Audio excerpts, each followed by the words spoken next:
नमस्कार, पर्पल भारत में आपका स्वागत है। मीडिया के सभी साथियों का आज की इस प्रेस कॉन्फ्रेंस में बहुत बहुत स्वागत है। एक बहुत महत्वपूर्ण विषय जिससे आप पहले से वाकिफ भी हैं कि जिस तरीके से आम आदमी पार्टी की जिला पार्षद संदीप कौर जी के जेठ जिनकी पालाराम जी जिनकी हत्या कर दी गई और नशा तस्करों द्वारा हत्या कर दी गई सिर्फ इसलिए क्योंकि वो लगातार गांव में आसपास के इलाके में नशे के खिलाफ आवाज उठाते थे, अभियान चलाते थे। आम आदमी पार्टी नशे के खिलाफ लगातार लड़ती है, संघर्ष करती है, इसलिए उनकी हत्या कर दी गई थी। आज हम अभी उनके भोग से ही वापस आ रहे हैं, अंतिम प्रार्थना से वापस आ रहे हैं। वहां पर बिरादरी के, समाज के, गांव के हजारों लोग इकट्ठा हुए थे और सबकी जुबान पर एक ही बात थी कि देखिए किस तरीके का अन्याय और अत्याचार चल रहा है कि एक व्यक्ति की जान चली गई और सिर्फ हत्या नहीं की गई बल्कि निर्मम हत्या की गई। उनके कई अंग काट करके इतने दुर्दांत तरीके से हत्या की गई जो दिखाता है कि पुलिस का खौफ बिल्कुल भी नहीं बचा है नशा तस्करों में। ऐसी हत्या के बावजूद भी जो नामजद आरोपी हैं, जिनका परिवार ने पहचान करके, क्योंकि उनका उस वक्त उनका भाई वहीं पर था, चश्मदीद वहीं पर था, उसके बयान के आधार पर जिनकी तस्दीक की गई, उन लोगों को भी पुलिस अभी तक गिरफ्तार नहीं कर पाई है। ये बहुत ही शर्मनाक है और ये दिखाता है कि भारतीय जनता पार्टी की सरकार की सरपरस्ती में नशे का कारोबार पूरे इलाके के अंदर चल रहा है। जब मुख्यमंत्री मनोहर लाल खट्टर जी यहां आए थे तो उन्होंने खुद अपनी जुबान से ये कहा था कि सिरसा में नशे का कारोबार बहुत फैला हुआ है, नशा बहुत फैला हुआ है। एक मुख्यमंत्री 9 साल तक मुख्यमंत्री के पद पर रहने के बावजूद अगर मंच से ये कहता हो कि यहाँ पर नशा बहुत फैला हुआ है, तो वो अपने आप में अपने फेल होने की कहानी बता रहे थे और साथ ही ये भी स्वीकार कर रहे थे कि उनके बस की बात नहीं है नशा तस्करों को काबू में करना। आज उनके द्वारा कहा गया एक एक शब्द जमीन पर सच होता हुआ नजर आ रहा है। जब पुलिस ने पूरी तरह से सरेंडर कर दिया है नशा तस्करों के सामने, यहां तक कि परिवार के लोगों को बुला करके पुलिस के बड़े अधिकारी यहां तक कहते हैं कि उसमें जो मुख्य आरोपी जिसका नाम दिया गया है कि इसका नाम आप वापस ले लीजिए, इसका नाम हटा देते हैं इस केस से। इसका मतलब पुलिस के बड़े अधिकारियों की सरपरस्ती में, पॉलिटिकल सरपरस्ती में ये पूरा नशे का कारोबार यहां पर चल रहा है। लेकिन आम आदमी पार्टी ने बहुत स्पष्ट तरीके से आज भोग पे भी उसके बाद जो चर्चा हुई वहां स्थानीय लोगों के साथ, और हमारा भी ये स्पष्ट मत है, मैं उन सारे अधिकारियों को और भारतीय जनता पार्टी की सरकार को 48 घंटे का अल्टीमेटम देने के लिए आज हम यहां पर पहुंचे हैं। ऐसा नहीं है कि आम आदमी पार्टी के किसी कार्यकर्ता की कुर्बानी बेकार चली जाएगी। ऐसा नहीं है कि नशा तस्कर खुलेआम इस तरीके के अपराध को अंजाम दे देंगे और उनके खिलाफ पुलिस कोई एक्शन नहीं लेगी। 48 घंटे का अल्टीमेटम देते हैं सरकार को और उन अधिकारियों को भी जो इन आरोपियों को बचाने की कोशिश कर रहे हैं। जिस आरोपी को, जिसके ऊपर मैं आपको नाम पढ़ के बता रहा हूं और उनके ऊपर दर्जनों एफआईआर, बलविंदर सिंह उर्फ भुंदड़, ये उसी गांव के, रोडी गांव के रहने वाले हैं। इनके ऊपर दर्जनों एफआईआर हैं। ये लिस्ट है पूरी इनके ऊपर जो पहले भी एफआईआर दर्ज है। और किस चीज की एफआईआर दर्ज है? आर्म्स एक्ट में इनके ऊपर 4 एफआईआर है। मतलब ये अवैध हथियार रखते हैं, चलाते हैं, उसके पहले से इनके ऊपर आरोप दर्ज है। धोखाधड़ी की इनके खिलाफ एफआईआर है, 302 हत्या की एफआईआर है, 307 हत्या के प्रयास की एफआईआर है। और अब नशे की तस्करी की भी इनके ऊपर एफआईआर है पहले से। ऐसा आरोपी, ऐसा व्यक्ति पुलिस की पकड़ से बाहर कैसे है? सबसे पहला तो ये सवाल है।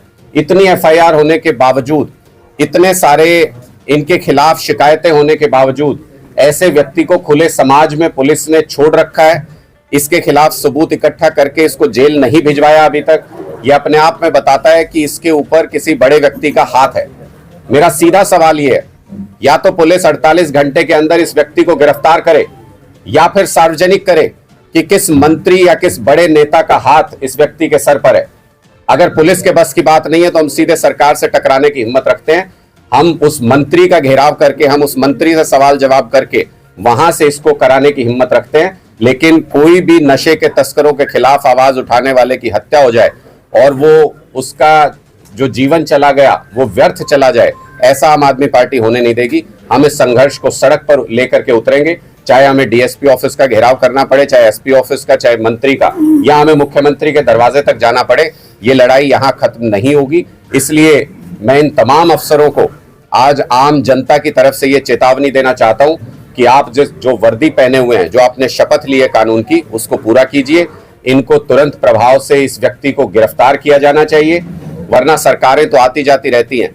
कहीं आप बीजेपी सरकार की सरपरस्ती में ये सोचते हो कि हम अपने आकाओं को खुश कर लेंगे, साल भर के बाद ये सरकार नहीं रहेगी। ये सब उन अफसरों के लिए मैं कह रहा हूं जो इन नशा तस्करों का साथ दे रहे हैं कि साल भर बाद ये सरकार नहीं रहेगी, लेकिन हम जरूर यहीं पर रहेंगे। और हमें ये याद भी रहेगा जो कुछ आप आज कर रहे हैं, आप गिरफ्तार करेंगे तो भी याद रखेंगे, और गिरफ्तार नहीं करेंगे तो भी याद रखा जाएगा इस बात को। लोग, मैंने आपको बताया अभी, परिवार के लोग पुलिस के अधिकारियों से मिले हैं, और जो उनका रवैया है वो बहुत ही शर्मनाक और निंदनीय है। मैं आज वो नाम इसलिए नहीं बता रहा हूं कि 48 घंटे के बाद जब हम अपनी कार्रवाई आगे करेंगे तो हम उसमें उस नाम को भी उजागर करेंगे, उनके द्वारा किए गए बर्ताव को भी उजागर करेंगे। पुलिस के सीनियर अधिकारी परिवार के सदस्यों को ये कहते हैं कि इसमें जो मुख्य आरोपी, जिसका परिवार के लोगों ने तस्दीक करके बताया कि ये इसमें शामिल है, जिसके खिलाफ पहले से एफआईआर दर्ज है, उसके नाम को वापस लेने के लिए, उसका नाम हटाने के लिए परिवार के ऊपर दबाव बनाते हैं पुलिस के अधिकारी। इससे शर्मनाक कुछ हो नहीं सकता। अपनी वर्दी के साथ, कानून के साथ, संविधान के साथ ऐसे अधिकारी दगा करते हैं। इसलिए आज हम खुले तौर पर यह कहने के लिए आए हैं कि ये लड़ाई, अगर आप सोचते हैं कि आवाज़ दब जाएगी, परिवार चुप बैठ जाएगा, आम आदमी पार्टी चुप बैठ जाएगी, ऐसा होगा नहीं किसी भी हालत में।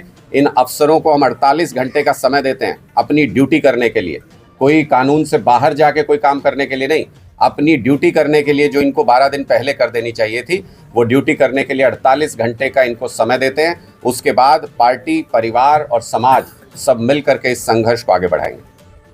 मिलना चाहिए, और पूरी ताकत के साथ सरकार को उसके लिए पॉलिसीज बनानी चाहिए।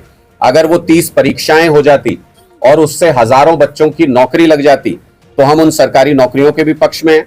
और अगर 75% आरक्षण के तहत हरियाणा के युवाओं को प्राइवेट सेक्टर में रोजगार मिल जाता तो हम उसका भी स्वागत करते।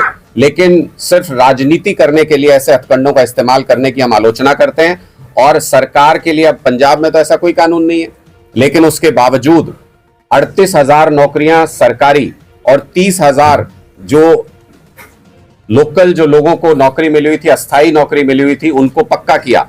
इतनी नौकरियों के बावजूद प्राइवेट सेक्टर में 3 से 3.5 लाख रोजगार पैदा किए। ये पंजाब सरकार ने करके दिखाया, जो आपके बिल्कुल पड़ोस में है। हरियाणा सरकार भी चाहती तो ऐसा कर सकती थी, लेकिन आज हरियाणा में 1,80,000 से ज्यादा सरकारी नौकरी के पद खाली है। ये दुर्भाग्य है हमारा कि हमें ऐसी सरकार मिली पिछले 9 साल के अंदर जो ना प्राइवेट सेक्टर में हरियाणा के युवाओं को रोजगार दिला पा रही है, ना सरकारी सेक्टर में। पूर्ण सवाल आपने पूछा। मैंने बताया कि नशे का कारोबार पूरा ही, वो ड्रग्स से लेकर शराब तक, वो सारा सरकार की सरपरस्ती में चल रहा है। अब ये कोई छुपी हुई बात नहीं है। अभी पिछले दिनों रिपोर्ट आई जब ये जहरीली शराब पी के लोगों की मौत हो गई यमुनानगर में, उससे पहले पानीपत में, उससे पहले सोनीपत में कई घटनाएं हो चुकी हैं हरियाणा के अंदर, लेकिन कभी जांच नहीं हुई इस मामले की। अब जब आबकारी विभाग ने, अधिकारियों ने जब जांचने की कोशिश की कि कहां कहां क्या है, तो पता चला 9 लाख बोतलें जो हैं शराब की, वो सरकारी रिकॉर्ड से गायब हैं। वो सरकारी रिकॉर्ड से गायब हैं। उनका इस्तेमाल क्या उन बोतलों में नकली शराब भर के बेचने के लिए किया जा रहा है, क्या उसमें मिलावट हो रही है, क्या उसकी तस्करी हो रही है, इसके बारे में सरकार के पास कोई जानकारी नहीं है। ये अपने आप में बताता, और कोई डिस्ट्रिक्ट ऐसा नहीं है। सिरसा तो उसमें सबसे ज्यादा, मुझे पता लगा कि 22,000 के आसपास जो पेटियां हैं वो उसमें सिरसा जिले की हैं। और ऐसी स्थिति नजर आती है कि बिल्कुल कानून का राज खत्म हो गया हो, और गुंडे, मवाली, तस्कर, नशाखोर ये अपनी मनमर्जी कर रहे हो, ऐसी स्थिति राज्य में नजर आ रही है। कानून व्यवस्था की स्थिति के साथ साथ आबकारी विभाग पूरी तरह से फेल हुआ है। अगर शराब घोटाले की कहीं जांच करनी है ईडी और सीबीआई को, तो हरियाणा से बेहतर जगह नहीं हो सकती। इसलिए हम आमंत्रित करते हैं उन एजेंसियों को जो इधर उधर अपना समय खराब कर रहे हैं, जहां सैकड़ों छापे मारने के बाद भी उनको 100 रुपए काला धन भी बरामद नहीं हुआ। उन एजेंसियों को आमंत्रित करते हैं कि हरियाणा आइए। यहाँ सैकड़ों लोग अपनी जान गंवा चुके हैं नशे की वजह से, शराब की वजह से, अवैध शराब की वजह से। यहाँ अगर शराब घोटाले की जांच करेंगे तो बड़े बड़े खिलाड़ी आपको पकड़ में आएंगे।